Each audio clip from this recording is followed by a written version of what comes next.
Okay, analyzing rational functions, not radical functions like I put on the board. A point described by an ordered pair at which the graph of the function is not continuous. Okay, that means that there's a hole. Okay, it's a common factor that's taken out of the numerator and denominator, so it's something that you cancel out. It's a single point missing from the graph. So it's a coordinate pair. Oftentimes, we'll find the x, because that's the easiest one to find, but you'll need to know the y for the range. Sometimes it's referred to as a hole in the graph. We call them PODs or points of discontinuity. So you're going to be able to graph a rational function, but sometimes rational functions don't need to be rational functions. You can deal with them quicker and faster and less complicated. So the first thing I'm going to do is any non-permissible values. One, non-permissible values, what are they? X cannot equal positive 3. You guys can do those in a problem straight away, right? Step 2, factor everything. So step 1, non-permissible values. Step 2, factor everything. So I'm going to have, x of x is equal to x minus 2, x minus 3 over x minus 3. If you get your non-permissible values, you can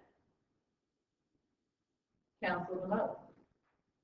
So really what you're graphing down, you're left to graph this. That's pretty exciting. That's a linear equation, that's grade 10. That should reduce some anxiety. But what you have is you have a point of discontinuity, and we deal with this a little bit in calculus class. Point of discontinuity is where your graph has a break in it. So the point of discontinuity happens here. Happens in the factor that you canceled out. If you cancel it out, it's a hole in the graph. If it's a denominator, it's an asymptote. Okay? If you cancel it out, the point of discontinuity, if it's still there, it's your asymptote. Right? Big difference. So your point of discontinuity occurs when x is equal to 3. So if we were to put this into the function, what would be my y value at 3? If I substitute 3 in for x. So my coordinate would be 3 and 1, where that hole is going to occur. But we're just going to go ahead and graph this line. So -2, and my slope is up 1 over 1, up 1 over 1, up 1 over 1. So I just hit 3. So 1, 2, 3. That is actually my point of discontinuity. The way I represent it on a graph is it's a hole. So I draw it as an open circle. It has to be significant that I can see that it's an actual hole in the graph. I took 3 and I substituted it into there. And if you take 3 minus 2, you get 1. So up 1 over 1, up 1 over 1. So this is my line. So I draw it up to the circle, and then past the circle, and that. You do not draw a line through it. It's a hole in your graph. It does not exist. And it has to be like, you have to show it as a significant hole. Like, you have like, oh, it's kind of shaded in, but it may not be shaded in, but if it was supposed to be a point of discontinuity, I got that. If I can't figure it out, I'm going to have it wrong.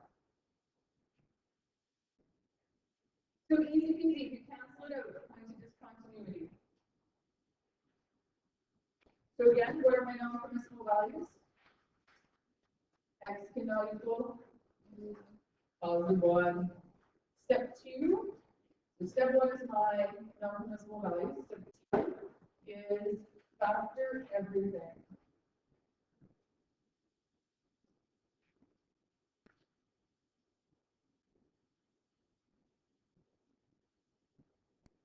What gets canceled out? The x minus 1s. So now I'm left with, after that, I'll be honest. I'm left with x plus 3. So where's my point of discontinuity? What's the x coordinate of it? 1, because I canceled it out. Now, if I were to substitute 1 into here, what would be my y value? 4. My point of discontinuity occurs at 1 and 4. We're also going to add to this. We're going to do the domain and range. Because that's why that 4 comes into play. So now, just graphing it again, this time we go up by 1, so there's 3 of 1 over 1. Okay, I made a mistake already. How come? I didn't put the whole. That's okay, because I have an underhanded eraser, so I have to go 1, 2, 3. No, I'm going 1. 1 and 1, 2, 3, 4. Perfect. That's the one that goes away. Maybe I right click for that job. So there is the whole of my graph.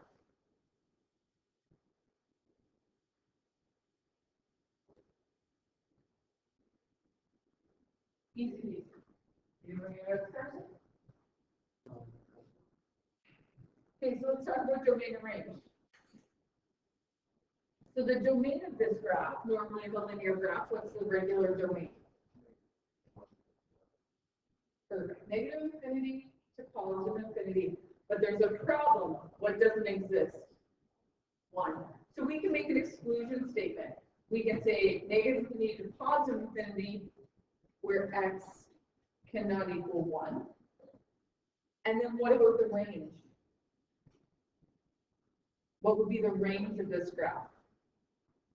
Negative infinity to positive infinity. But what doesn't exist? 4. So where y cannot equal 4. Now, if you want to see it as an interval, you could write it as I'm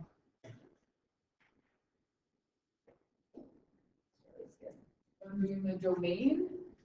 I could write it as wow, I'm having a hard time to.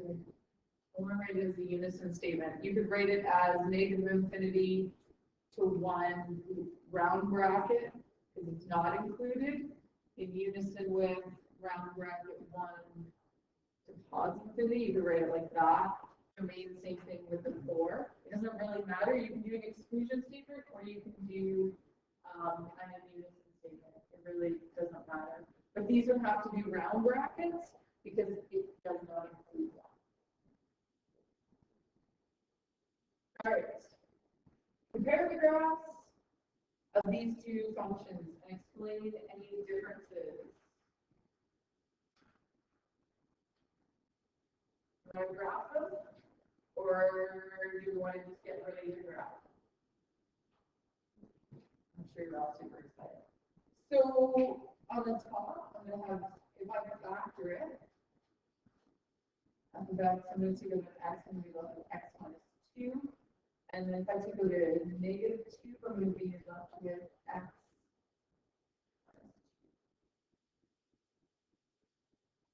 Right? Back to what it correctly? Would you guys have thought to take this out? Would you have common factor of the denominator? Would you have taken just a 2? Because those are things like you might have to, like I took the negative 2 out all at once and rearranged it. But that would be something like you take a 2 out. Oh, there's a different sign, so if I take a negative, it won't work. So these are going to cancel each other out. And I'm going to be left with f of x is equal to negative 1/2 x. What kind of graph is that? Linear. What else does this graph have? It's got who? It's got a hoop. Sure, it's got a negative slope. I love the eye roll. That was sweet. What else does it have? I canceled out something on the top and the bottom, so what else does it have? Point of discontinuity. So I have a point of discontinuity at 2 and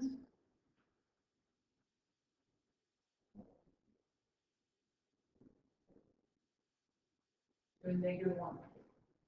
Because where am I substituting that 2 into? It goes into the simplified equation. Because if I put 2 into this equation, I'm going to get a denominator of 0, and that's not going to work. Whole point of the point of discontinuity. So if I put 2 in here, -1/2 times by 2 is a -1. So I have a point of discontinuity here. Does that make sense? We need to graph that. Okay. So what we could do domain and range. Notice it says explain, and if you go up here to the words, explain means that you have to use words. If you don't use words, and you show me that the equations are different, it's a 0. Like there's no me pulling the information out of it. So you have to be really, if it says explain, use words. Another one that you have to use words for is describe. Describe and explain require the use of you saying, okay, it's a linear graph and it's a point of discontinuity here. That's what I'm looking for. I'm looking for words that are going to describe this. When you go to G of X, you can totally do the domain range on this one. When you go to G of X, I'm still going to common factor that X, I'm going to be left with X plus 2. If I take out a -2, I'm going to be left with X minus 2.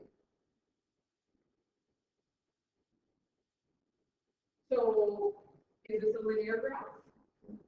No. So what we would have is, we would have a rational graph. What else would we have? We'd have a vertical asymptote.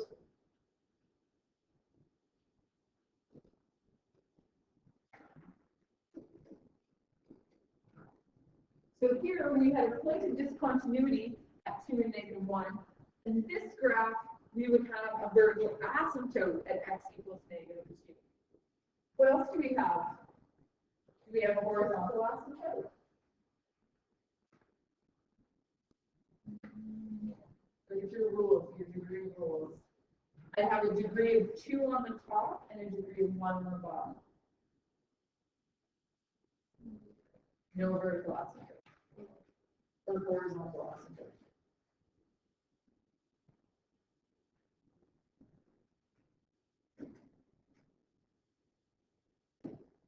You don't have to write a paragraph, you don't have to write an essay, but you do have to use words to describe what the difference is between those two graphs. Easy peasy? Everything you hoped and dreamed of? Yeah. Perfect. Thanks, David.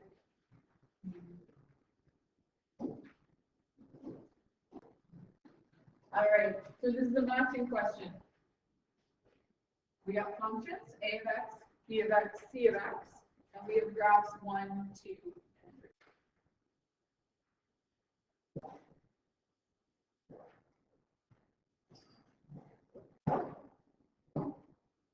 Easiest thing to do is start factoring. Because these all have asymptotes. So you have 2 asymptotes, 1 asymptote, and something weird, no asymptote going on there, maybe possibly 1.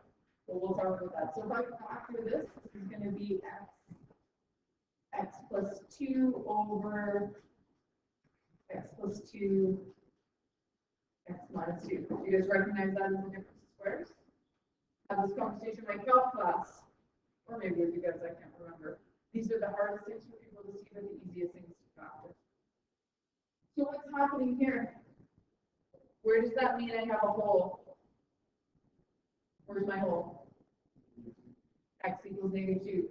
So I have a point of discontinuity, and x equals -2, and I have a vertical asymptote at x equals 2. So I'm looking for a graph that has a point of discontinuity at -2 and a vertical asymptote at +2. Which graph does that? graph 2. So graph 2 matches that one. Okay, moving on to this one, if I want to factor, so I'm going to take a 2 out of the be left with x plus 2. On the bottom, I have x squared plus 1. Is that a difference of squares? A difference of squares always has a subtract sign. This has a plus 1. So there's nothing I can do to factor that. That's it.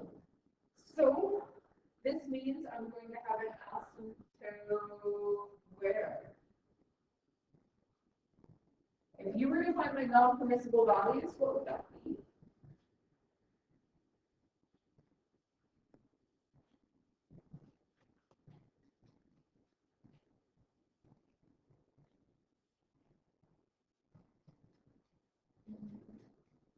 Can I take the square root of a negative 1?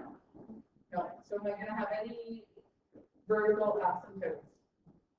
No. Am I going to have any horizontal asymptotes?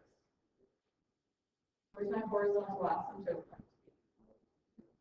Y is equal to 0. Well, it's definitely not this one.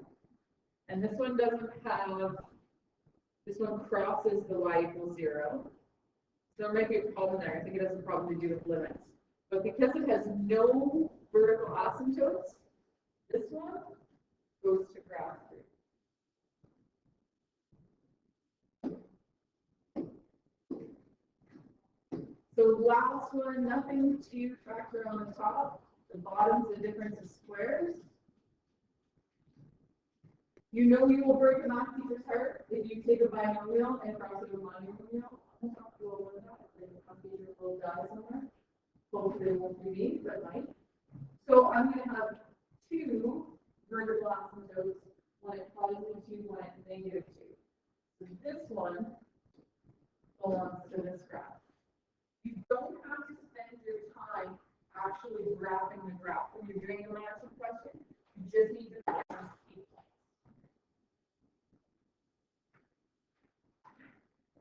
So here's another one.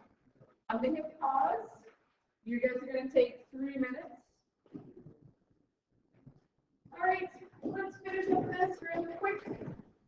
This one, if I factored it, I'm going to have x plus 1, x minus 2. So I'm going to have 2 asymptotes, one at positive 2, one at negative 1. So that one would be graph 3. Did everybody get that? Good job.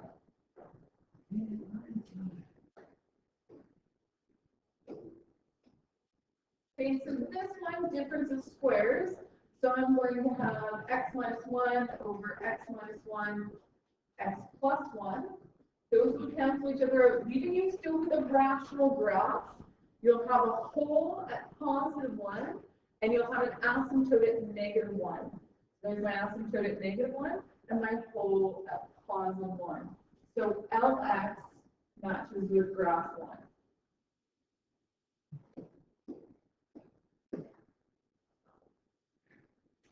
This one, I've got x minus 2, x minus 3. I'm always really shocked at how people go. Could I do 6 and 1 here? Negative 6, positive 1 wouldn't work, right? Because they wouldn't add up to 6. But it's amazing how many times that happens. We're going to call the factor in the negative 1, and we'd be left with x minus 3. Those cancel each other out, leaving me with a simple linear graph with an asymptote, or not an asymptote, sorry, a point of discontinuity when x is equal to a positive 3. So mx matches graph 2. You guys good with that? Easy peasy. Point of